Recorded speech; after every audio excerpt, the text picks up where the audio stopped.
Unang pagkakataon ko ito na makita guys, oh.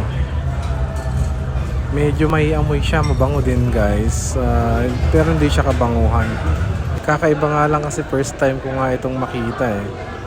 Parang alam niyo guys, yung sa ano, yung santan na halaman, ganyan kasi yung parang petal niya eh. Mga petals niya, kakaiba.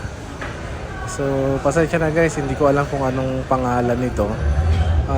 Sa sino mang nakakaalam guys, pa-comment na lang sa ibaba kung anong pangalan ng puno na ito na napakaraming mga bulaklak guys, oh.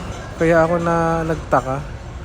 At the same time, first time ko na makakita ng ganito. Kakaiba. Kaya yun, binidyoan ko na rin siya guys. Nakakatuwa nga lang kasi ngayon lang ako nakakita nito. Ano sa inyo guys?